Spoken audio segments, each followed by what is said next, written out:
Halo guys, kembali lagi bersama saya. Pada kesempatan kali ini saya akan membahas tentang piramida Mesir. Nah, saya akan membahas mengenai sejarah, jumlah dan lokasi piramida, dan teknik konstruksi yang digunakan untuk membangun piramida.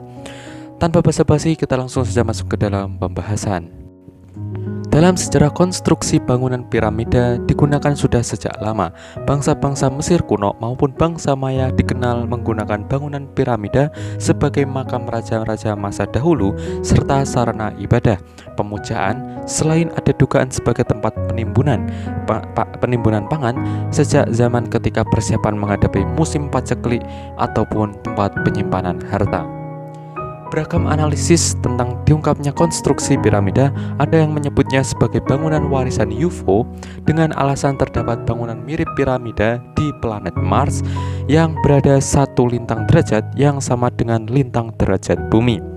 Ada pula yang mengatakan peninggalan peradaban Atlantis, dan sebagian lagi mengatakan bahwa konstruksi piramida digunakan dengan alasan bahwa pada peradaban lampau manusia mengalami kesulitan untuk membuat konstruksi berbentuk kubah. Oleh karena itu digunakanlah konstruksi piramida untuk mempermudah membuat konstruksi kubah. Konstruksi kubah sendiri baru digunakan pada masa Romawi dengan konstruksi pelengkung pada bagian bangunan betonnya, dan Romawi Timur di kerajaan Fir'aun Nabi Musa hidup. Nah, berikut penjelasan lebih lengkapnya, mari kita simak bersama-sama.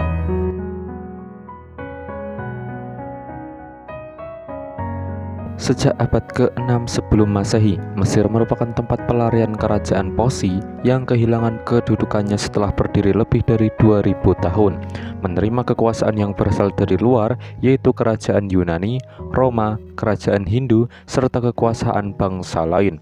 Semasa itu sejumlah besar karya terkenal zaman Fir'aun dihancurkan. Aksara dan kepercayaan agama bangsa Mesir sendiri secara berangsur-angsur digantikan oleh budaya lain, sehingga kebudayaan Mesir kuno menjadi surut dan hancur. Generasi belakangan juga kehilangan sejumlah besar peninggalan yang dapat menguraikan petunjuknya yang ditinggalkan oleh para pendahulu. Tahun 450 sebelum Masehi, setelah seorang sejarawan Yunani berkeliling dan tiba di Mesir, membubuhkan tulisan Cheops atau aksara Yunani Khufu, konon katanya hancur setelah 50 tahun. Dalam batas tertentu, sejarawan Yunani tersebut menggunakan kalimat konon katanya. Maksudnya bahwa kebenarannya perlu dibuktikan lagi. Namun, sejak itu pendapat sejarawan Yunani tersebut malah menjadi kutipan generasi belakangan sebagai bukti penting bahwa piramida didirikan pada dinasti kerajaan keempat. Selama ini, para sejarawan menganggap bahwa piramida adalah makam raja. Dengan demikian, begitu membicarakan piramida, yang terbayang dalam benak secara tanpa disadari adalah perhiasan dan barang-barang yang gemerlap. Dan pada tahun 820 Masehi, ketika Gubernur Jenderal Islam Kairo yaitu Khalifah Al-Ma'mun memimpin pasukan, pertama kali menggali jalan rahasia dan masuk ke piramida, dan ketika dengan tidak sabar masuk ke ruangan, pemandangan yang terlihat malah membuatnya kecewa. Bukan saja tidak ada satupun benda yang biasanya dikubur bersama mayat, seperti mutiara maupun ukiran, bahkan sekeping serpihan pecah belah pun tidak ada. Yang ada hanya sebuah peti batu kosong yang tidak ada penutupnya. Sedangkan tembok pun hanya bidang yang bersih kosong, juga tidak ada sedikit pun ukiran tulisan. Kesimpulan para sejarawan terhadap prestasi pertama kali memasuki piramida ini adalah mengalami perampokan benda-benda dalam makam. Namun, hasil penyelidikan nyata menunjukkan kemungkinan pencuri makam masuk ke piramida melalui jalan lainnya adalah sangat kecil sekali. Di bawah kondisi biasa, pencuri makam juga tidak mungkin lagi menghapus seluruh prasasti Fir'aun yang dilukiskan di atas tembok. Dibanding dengan makam-makam lain yang umumnya dipenuhi perhiasan-perhiasan dan harta karun yang berlimpah ruah, piramida raksasa yang dibangun untuk memperingati keagungan Raja Fir'aun menjadi sangat berbeda.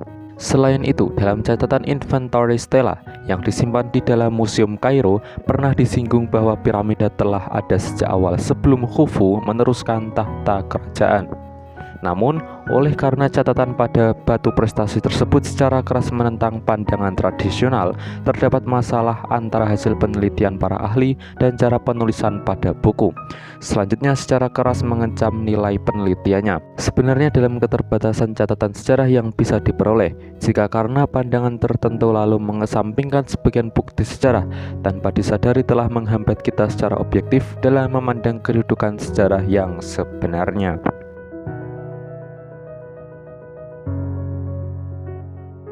Carl Richard Lepsius yang memimpin ekspedisi Prusia ke Mesir membuat daftar piramida modern pertama pada tahun 1842.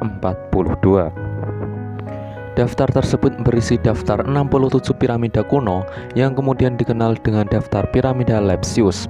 Hasil ekspedisi Prusia ke Mesir yang terdiri dari daftar piramida tersebut diterbitkan di Den Kmaler aus Ägypten und Point. Kemudian banyak lagi piramida yang ditemukan sejak saat itu. Pada bulan November tahun 2018, tercatat terdapat 118 piramida yang telah teridentifikasi.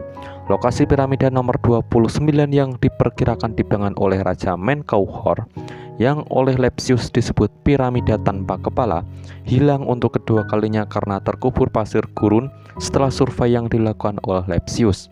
Akan tetapi, piramida tersebut berhasil ditemukan lagi selama penggalian arkeologi yang dilakukan pada tahun 2008. Banyak piramida berada dalam kondisi pengawetan yang buruk atau terkubur oleh pasir gurun. Apabila dilihat, mereka mungkin tampak seperti gundukan puing-puing, sehingga para arkeolog terus melakukan identifikasi dan mempelajari struktur piramida yang sebelumnya tidak diketahui.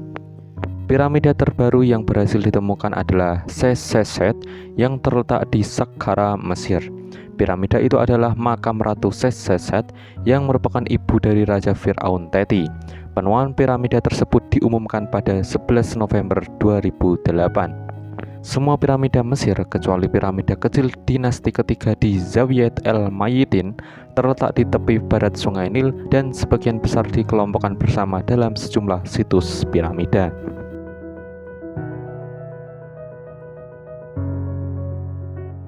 Banyak hipotesis dan argumen yang belum terselesaikan tentang teknik konstruksi piramida, serta ketidakpastian tentang jenis yang digunakan tenaga kerja kala itu.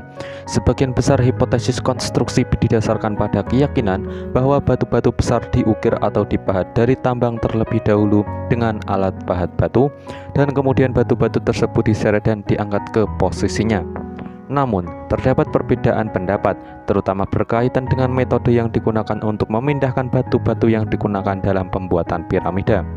Bertahun-tahun setelah rangkaian peristiwa yang terjadi, orang Yunani percaya bahwa piramida pasti dibangun oleh para pekerja keras. Namun, para arkeolog kini meyakini bahwa piramida Agung Giza dibangun oleh puluhan ribu pekerja terampil yang berkemah di dekat piramida tersebut. Mereka bekerja untuk memperoleh gaji atau sebagai bentuk pembayaran pajak hingga pembangunan piramida selesai. Hal tersebut merujuk pada kuburan pekerja yang ditemukan pada tahun 1990 oleh arkeolog bernama Zahi Hawass dan Mark Lehner.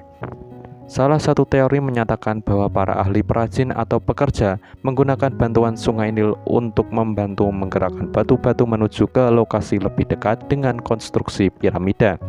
Sesampainya di sana, batu-batu tersebut diangkut dengan memanfaatkan tuas dan bidang landai menuju lokasi tujuan. Pendapat lain menyatakan bahwa batu-batu tersebut kemungkinan diangkut dengan menggunakan kereta luncur kayu. Nah, demikian penjelasan mengenai misteri dan sejarah piramida. Semoga informasi ini dapat menambah wawasan Anda, dan mohon maaf apabila ada kekurangannya. Saya undur diri. Wassalamualaikum warahmatullahi wabarakatuh.